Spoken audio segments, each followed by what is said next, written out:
bonsoir, c'est Votez pour moi, l'émission qui entre tous les soirs en communion avec ses auditeurs. Hein, l'actualité du jour, c'est bien sûr ce débat sur les Jeux Olympiques de Pékin. Faut-il ou ne faut-il pas boycotter les JO? Pour en parler avec nous, nous avons le ministre des Sports de la Communauté française, M. Michel Lardenne. Oui, c'est moi aussi. C'est papa. Ne me demandez pas pourquoi j'ai hérité de cette compétence. Vous connaissez le secret de ma santé, monsieur Début. Dites-moi. Le sport. Jamais le sport. Ça, c'est Churchill qui disait ça. Vous savez, moi, les sportifs, je connais pas bien. Donc vous êtes ministre des Sports? Écoutez, j'ai découvert ça il y a 2 jours quand j'ai pris une invitation à passer 2 mois en Pékin. Tout frais payé. Jusqu'à présent, je n'étais invité qu'à la buvette du Standard. Ça me changerait un peu. Donc vous n'êtes pas pour le boycott? Sûrement pas. Comprenez, monsieur Débus. La Chine, c'est une source de débouchés extraordinaire pour la Wallonie. Nous leur avons déjà vendu l'aéroport de Charleroi. On arrivera bien à leur vendre quelques litres de Pékin. Que je vais d'ailleurs emmener avec moi. Cela dit, j'ai entendu dire qu'il y avait un petit concours de sympathique. Je vais même leur porter la flamme, si vous. Ah oui? Ben oui, au lieu de sniffer des bonbons de gare, manger un noir blanc quand on va enflammer, au moins on est sûr que ça ne viendra pas. Oui, enfin bon, les droits de l'homme, ça ne vous... Attendez, j'ai pas fini. Moi, vous savez, je pense à tous les sportifs de notre communauté. Vous comprenez, on ne peut pas priver le monde de tous ces grands sportifs wallons. Non, c'est vrai. On ne peut pas priver le monde des exploits de notre jeune champion Jean-Michel Serre. Non. Un tournoi de ping-pong sans Jean-Mi. Et s'il y a des pongistes, il faut bien une éponge. Alors oui, j'irai. Et je vous emmène tous. Pas vous, hein, monsieur Vribel. Voilà.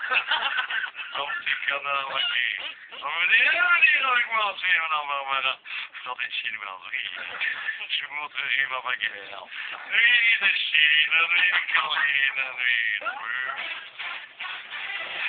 C'est donc hier que Rudy Demotte a prononcé son discours d'entrée en fonction en tant que ministre-président de la Communauté française, et ce devant une assemblée de parlementaires en délire, hein, on s'en doute. Bonsoir. Merci d'être venus à nouveau si nombreux. Vous allez bien.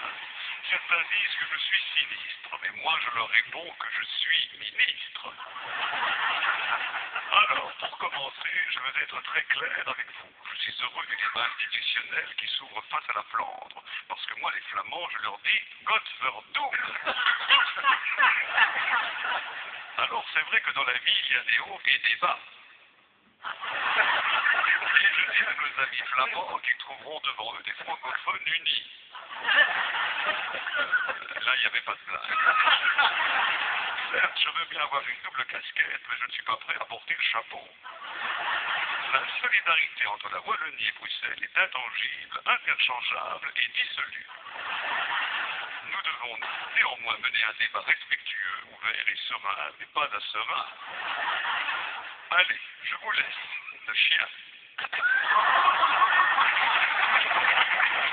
Ne manquez pas le Rudy Demotte Show, le nouveau spectacle irrésistible du ministre-président de la région wallonne et de la communauté française, en tournée dans toute la francophonie jusqu'au 15 juillet, réserve à consulter le Rudy Demotte Show. Le show qui ne vous laissera pas froid.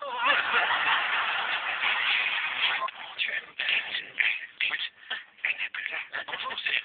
Oui, bonjour, c'est ça, oui, c'est bonjour. Elle n'est plus là, vous êtes sûr? Elle dit là.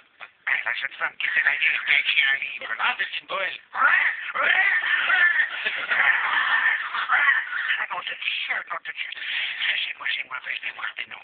Rassurez-vous, elle n'est plus là, non, non. Ah, très bien. Parce que hier, vous vous rappelez qu'elle me faisait penser à quelqu'un. Oui, oui, vous avez pas trouvé. Cette ressemblance, ça m'a chipoté, mais toute la soirée. Oui. Alors, je me suis procuré son ouvrage que j'ai parcouru attentivement. Je vous passe tous les passages sur l'art et les sculptures en papier mâché. Moi, je préfère les motos. Hein. Vous savez que cette jeune femme est la fille de quelqu'un de célèbre et qu'elle n'a jamais été reconnue par son père. C'est tragique. Je le dis dans le livre. C'est terrible. J'en ai pleuré dans mon pays. Elle raconte même à un moment que quand elle était toute petite, elle appelait son papa Papillon. Alors là, tout s'est éclairé dans mon esprit. C'est évident. Qu'est-ce qui est évident? C'est la fille naturelle des loups du repos. Papillon C'est clair? On dit que son papa est roi, mais c'est une métaphore. Et que le Diropo, il a vu au boulevard de l'Empereur. Vous voyez le rapport? Il avait bien caché son jeu, celui-là. Papillon. C'est pas joli comme histoire, hein? Et bien, le jour où je le vois, celui-là, je l'ai peint sur un bouchon avec une petite étiquette sur le derrière et blanc dans une vitrine. Donc, c'est pas votre fille à vous. Nom de Dieu, ça passe pas. Bon, allez, je vous laisse.